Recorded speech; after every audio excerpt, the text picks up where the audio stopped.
And it is Denver Sports Tonight on this dreary Monday night in the Mile High City. He's Andrew Mason. I'm Will Petersen. We will roll with you for the next hour, do our best to get through it, take you home on your Monday. Undoubtedly a grumpy, sad, heartbroken Monday. For sure. We fought hard. Oh, gosh. I'm playing Nathan McKinnon audio. I'm like the Nuggets, man. I'm trying to do my intro, and I'm choking by hitting the iPad and playing Nathan McKinnon audio. Maybe we'll get to some Nathan McKinnon audio, but Mace, let's begin with 44 hours apart at Ball Arena. I was there in the press box very close to midnight. I believe the Avalanche officially lost at 11:59 in double overtime to Matt Duchene, of all people, to end their season. And then 44 hours later, the Denver Nuggets have a 20-point lead in the third quarter and blow it to the Minnesota Timberwolves, ending their hopes of becoming back-to-back champions. You've been around this town for a long, long time, my friend. It's probably hard to come up with a 44-hour stretch that was more of a gut punch to your average Denver sports fan. Yeah, because there are a couple of Rockies-Broncos moments involving Rockies postseason, but the Broncos playing just a regular season. Like one I thought of was back in 2007 when the Rockies lost the World Series. They were swept out by the Red Sox, of course. Yep. And then right after that on Monday night, Brett Favre throws a touchdown pass to beat the Broncos. In overtime? At right here at Empower Field at Mile High. But that was a Broncos regular season that was headed nowhere. And for the Rockies, there was such a giddiness over just making that World Series run that there wasn't the level of disappointment. No, they had all the time off, and they looked out of rhythm. Yeah. I'm with you. This stretch was worse than that stretch. Yeah, losing the World Series stinks. Yeah, losing in overtime to Brett Favre stinks. But, Mace, we could have had 2 parades this summer, and instead we're going to have 0. Yeah, I just bring that up because that was the only thing that went through my mind that was comparable. Mm-hmm. But no, it's a good pull by you. Barely comparable. It's barely in the same zip code as comparable. And let's begin with the Nuggets, and then we'll get into the Avs. I talked to Zach and Phil about this, so I want your thoughts on it too. I tweeted a couple times as well that this feels like a Raheem Moore Monday. This feels like when Joe Flacco flung the ball over Raheem Moore's head. Obviously, that took 2 seconds. What happened to the Nuggets took an hour last night, but very similar in sense of I was just numb after the game, didn't move off my couch for an hour, just sat there in kind of a stunned silence. Obviously, the 1996 loss to the Jaguars is still one that a lot of people cite as the worst loss in the history of Denver sports. But what happened to the Nuggets last night, being up 20, and I think the Timberwolves were just about to roll over and die if you had gotten that thing to 22, 24, 25. Their body language was not good. The Nuggets were literally a basket or 2 away from making the Wolves quit. Mace, I think to me, this is the second worst loss in the history of Denver sports. Behind the Raheem Moore loss. Some of those Super Bowls obviously stung, but they just got out of hand. Last night, we were planning the Western Conference Finals. We were getting ready for Dallas to come here on Wednesday night, being up 20. Where does this rank in all-time losses in the history of this town? I mean, it's tough. Like, let's think of some others, right? A couple of Game 7s for the Avalanche. Yep. Around the turn of the century. With Patrick Waugh and Joe Sakic. And they did end up getting 2 cups, but they could have gotten 3 or 4 if it weren't for a couple of those Game 7s. I'm thinking of the Wings in particular. Lost 7-0, 7-0. Yeah. That was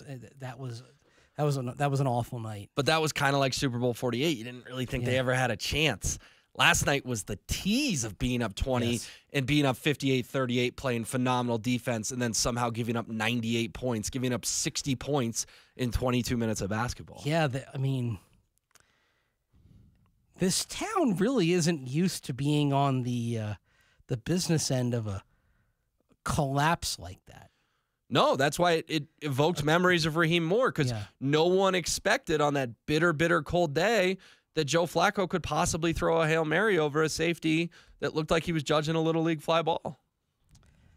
Yeah, this is... I mean, I hate to say it, there's really not a Rockies loss in there. No. Respectfully.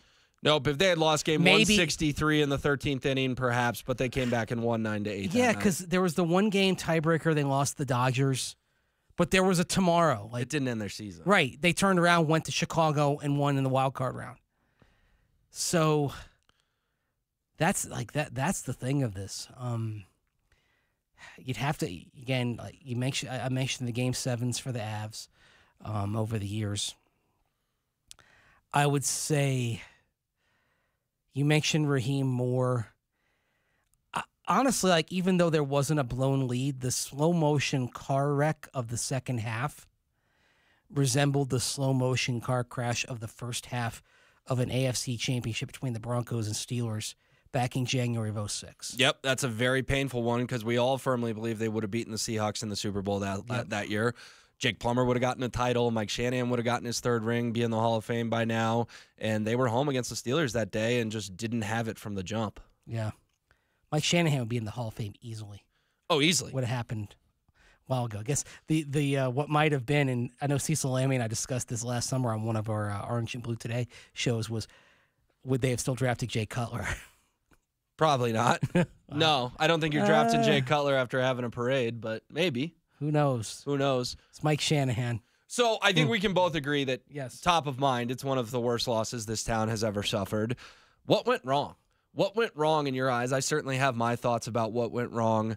Obviously, when Jokic and Murray combined for 69 points, you don't think you're going to lose, but not having anyone else get to double digits, unable to stop the bleeding during the collapse, 1 or 2 buckets here or there. And again, it would have felt like Game 5. You would have been back up 12-14 and hung on. What went wrong last night, Mace, other than it's easy for us to say, oh, they fell apart. Well, why did they fall apart? What happened as we dissect this pitiful third and fourth quarter from the Nuggets? I mean, you start with you can't hit a shot. They didn't hit a shot from the field for 6 minutes in the third quarter. I know Michael Malone alluded to this, but it can sometimes start with something as simple as the ball's just not going in the hole. And I know that's kind of an elementary level, analysis of this, but at the same time, how many times can you look at an NBA game and the difference is, what did you do from 3? Were you hot? Were you cold? Mm-hmm. Well, you were cold, so you lost. You were hot, you won. I mean, you can't go unless you're up 40. You can't go 6 minutes without hitting a shot from the field. It's a way to lose a lead and watch it evaporate very, very quickly. Yeah, and in that span, it went from 58-38, and by the time you get another, there was a free throw in there, but by the time you get another shot from the field, Minnesota, that shot makes it 61-53. But that lead in 6 minutes, it's cut down by more than half. And then the Timberwolves believe they have a chance. Right. The hard part was done. At that point, even after Brown makes the shot, you got 16 more minutes left in the game, and you're down by 8. You're in it. Like that, and that was a thing. Like getting past that obstacle of we're out of it to where, oh, it's reasonable. We can turn this around. And oh, by the way, at that point, it's in the Nuggets' heads that they've gone 0 for 6 minutes from the field. Well, and especially a cocky team like the Wolves, they are cocky. And I say that respectfully because the last thing you need to do is give those guys an ounce of hope. And that's what the Nuggets did by, I think you've identified it, a 6-minute stretch where it goes from 20-8. And all of a sudden, Minnesota starts to believe. You could sense their bench started to believe. You could sense Anthony Edwards started to believe. And that's a scary proposition. Real quick, submission from James Marilat on worst losses in Denver sports history. You tell me. The Broncos were 13-3 in 1984. They lost in the divisional round to an 8-8 Steelers team. 9-7. Okay, that's what the Steelers were. Yes. 9-7. Yeah, that's up there, but it's an interesting one to look back on because it was John Elway's first full season as a starter. The year before, he'd split time with Steve DeBerg, and even Gary Kubiak started a game in 1983. As bad as that felt at the time, that's one where you look back on it and you're like, that team was actually really lucky to be there. I think they were ranked 20th or lower in both total offense and total defense. So the record was not maybe an accurate reflection of how good the football team was. It was kind of like a season-long version of what happened last year for 5 games when the Broncos went on a winning streak. They had unbelievable turnover luck that year. Okay. So That's why it felt bad at the time, but you look back on it and it's like that was. I look back at that Bronco team that it was kind of ahead of schedule, and even though they missed the playoffs next year, they were 11-5. That was more of an indication of how on their way they were with John Elway than 84 being kind of a fluke. The RamosLaw.com text line is 303-713-1043 if you want to get in your submissions for the worst loss in Denver sports history, coming off, in my opinion, a top 2-1 last night at Ball Arena. It was ugly. Let's dive into this notion that this falls on Michael Malone. Obviously, Malone has an all-time meltdown, temper tantrum after the game, loses it on a reporter for no reason, curses twice, tells him his questions are stupid. Hey, I'll give Michael Malone some grace in that moment because I think he's just got a temper and he's really upset. Still not cool what he did. He was still in the wrong. But press conference meltdown aside, what percentage of this is on Michael Malone? I talked to my father today, actually, and he said he thinks 80% of that loss is on Malone, and he's actually a pretty pro-Malone guy. So curious your thoughts on how much blame the head coach should be taking today for this season ending prematurely. Well, in the micro, I don't think much. Again, when you go scoreless from the field for 6 minutes, that's not really a coaching thing. That's a execution thing. But can it be coaching in the sense that you're not getting the best looks for your guys? A little bit, yes. But the other thing is also when you go back to you had Jokic and Murray with 30-plus and nobody else breaks out of single digits. Calvin Booth wants to have a sustainable team that contends for championships year after year, that maybe they don't win back-to-back, but maybe you win 3 out of 6, 4 out of 8. He said that at Media Day this year, and that's now going back around, his quote from October. But if you're going to do that and you're going to let players walk and you're going to continue to kind of restock the cupboard year after year, you can't let those items sit in the cupboard. You've got to be willing to give some minutes, right? You're talking about to like the Peyton Watsons of the world that did not see the floor in this playoff series. Right. If you want to have a team, if you want to have a deeper team that's going to be able to withstand when some of the starters have a tough night, you have to be willing to play those guys for stretches and live with the results during the season. I mean, if you follow college basketball, it was one of the things that if you followed North Carolina for a lot of years with Dean Smith and Roy Williams, it would drive their fans crazy how, we're gonna play 11 guys early on in the season and maybe we're gonna lose some games because we're trying to develop a bench. Mm-hmm. Well, then you look and you get to March and all of a sudden it's a team that goes 9 or 10 deep in the NCAA tournament, and you're turning around and you have a short turnaround time between games and you're wearing people out. And you're cutting down nets. Right. That's the goal of that concept, right? Is that you've got to have a long view. And and honestly, I look back on the year, and it was like you had an iron 5 at times, which is great in the moment. But if the goal was a championship, shouldn't you be willing to sacrifice a short-term result or two to have a chance at doing greater things? Because last night, when you needed the bench, nowhere to be found. It didn't come through. Well, and to your point, Mace, the argument to that would be, well, what about home court advantage? Well, I got newsflash. Home court advantage didn't mean squat in this series. Thank you. The Nuggets lost 3 at home. The Timberwolves lost 2 at home. The paying customers went home happy 2 out of 7 times, and it didn't happen until Game 5. So throw that notion out the window that home court means squat. It clearly doesn't. And yes, if you're the 6th seed, maybe the Indiana Pacers, and you're still in the conference or the conference finals. So yeah, ask OKC today how much that home court advantage. Yeah, how much that one seed helped them. I mean, with the Pacers, the Knicks are just dealing with a plague of injuries at the absolute wrong time. And then you look, of course you get blown out in Game 7. You're down, 4 starters by that point? Like that's, and the Pacers did get lucky in round 1 getting Milwaukee without Giannis, again, without him in the first round, and without Dame. And you know what? But my point is that's the equivalent of the Nuggets being without Jamal and Jokic. Yeah, I get Indiana got lucky. Yeah, but I don't really care about the Pacers. My larger point is that the 6th seed wasn't a death sentence, right? No. And that's let's have the uncomfortable conversation about how much you need to manage Jamal Murray. Because Mace, I understand he was hurt and he's got a quad and a calf and an ankle, and he looked uncomfortable, physically uncomfortable for long stretches in the series. Yes, that's a very good point.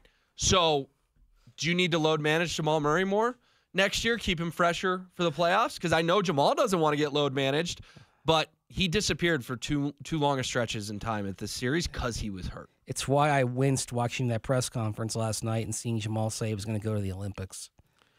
Whereas Jokic took a much more measured and pragmatic approach to that question when he was asked about representing Serbia in Paris this summer. I don't think Jamal Murray needs to be playing more basketball. And I understand a lot of these guys know it's a once-in-a-lifetime opportunity and they get to represent their home countries. Especially for a nation like Canada, which isn't always in the Olympics. Like making the Olympic field is actually a big deal for Canadian basketball. Sure, you don't think of them as a powerhouse when you think of international basketball. They're not in the Olympics every time. It's not like the USA, not like Spain, Australia, where you can count on them being in the field. It's not the case for Canada. So do you think the Nuggets should intervene then and tell him they don't want him playing in the Olympics? Oh, because, this is tough because it's very analogous to soccer in that clubs generally don't get in the way of players playing for country. It's not their place. It's not their place. It's considered, it's the honor of representing your country on the massive stage. I mean, the Olympic basketball tournaments like the World Cup in soccer. It's huge. It's huge. It is the event. So, but if he wants to play this summer, that's his right, and I agree the Nuggets shouldn't stop him. They shouldn't stop, and I think ethically they can't. They could, but they shouldn't ask, and I think it would be beyond their purview to ask. But he should play 60 games next year. That's the conclusion I reached, that Jamal Murray played too much basketball during this regular season, that he was clearly hurt in the playoffs. He disappeared at times. He's got a heck of an injury history. A lot of that no fault of his own. I'm not blaming players for their own injury history, but Jamal Murray ran out of gas. How do you pick and choose those spots then? I think you just look at the schedule and decide. Say no back-to-backs. Ever. Yeah. Ever. And if we have 3 and 4 nights, then he'll probably sit out 2 of them. And are you saying, okay, well, let's say you've got a couple of home games over 3 nights. You got Portland, and then you got a couple of nights later you got Orlando. Portland's off the radar right now. Orlando, playoff team this year, on the rise. Yeah, you sit him against Portland. Sit him against the Trailblazers, and you play him against the Magic. Just examples like that. And he's not going to be happy with that decision.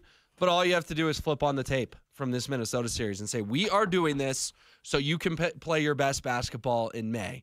And Murray was good enough to win last night. It was more of a common theme of the series. It was just watching him out there sometimes, and you can see him wincing. You can see him kind of shaking his elbow a little bit. That did not look like a man who was 100% out there. Well, and then the biggest name, and it's the name I've heard talked about many a times on this station today, and on social media, and everyone in Denver is wondering, is there a shot Michael Porter Jr. has played his last game in a Nuggets uniform? Because he gave you single-digit points in 5 of the 7 games. He's a max player. He did not show up at all. He did take accountability for his performance last night.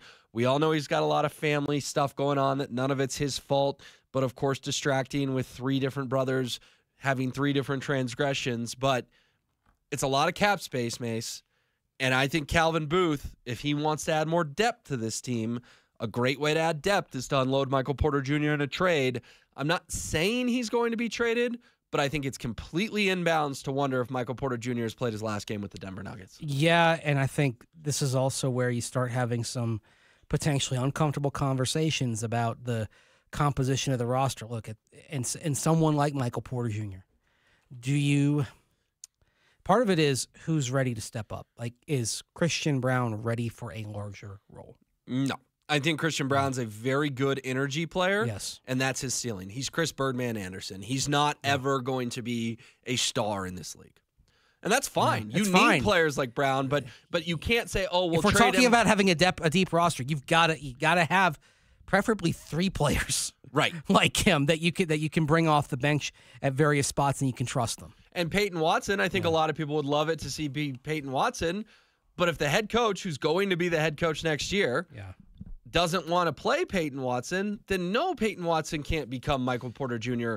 overnight. That's why I'm saying a trade makes sense, because you could fetch legitimate NBA talent in a Michael Porter Jr. trade that would be ready to play right away. I mean, not only talent, but you also maybe some relief. Maybe you bring another big in there.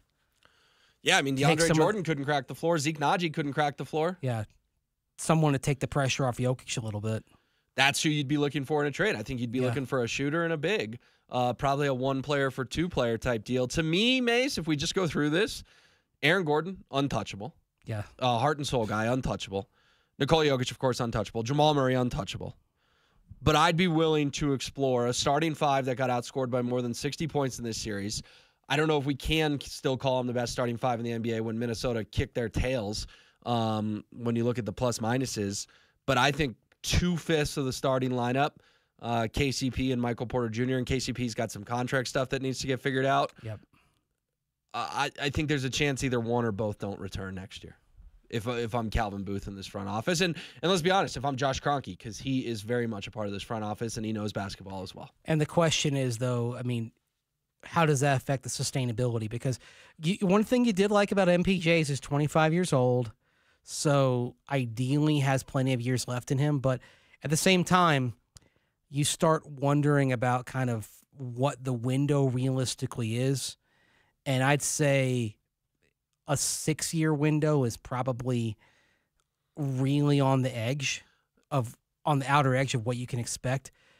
Do you simply say, okay, let's narrow this down to a 2-year window beyond this year, and say, so a 4-year window in total, and trying to maximize that, which means if you make a trade of MPJ, you probably get a little bit older, but maybe you get a roster that is more in line with Jokic's prime and Jamal's prime. Yes, I think that's a very good point. And Oklahoma City and Minnesota are both coming. To quote Deion Sanders, they are right there as the next top tier in the Western Conference, and you need to find a way to overwhelm them with talent to get out of the West next year, because both the Thunder and Wolves are going to be a problem. And way on the horizon, we kind of got a preview of where the Spurs are going right there at the end of the regular season. Sure. Their window will be open when Jokic is still playing basketball, most likely. Probably starts opening in a couple of years. Yeah. All right, you can find us on YouTube at Denver Sports. Cecil Lammy, Andrew Mason, James Merrillat, Jake Shapiro, Rachel Vigil, and myself doing a ton of video content on YouTube at Denver Sports. We would love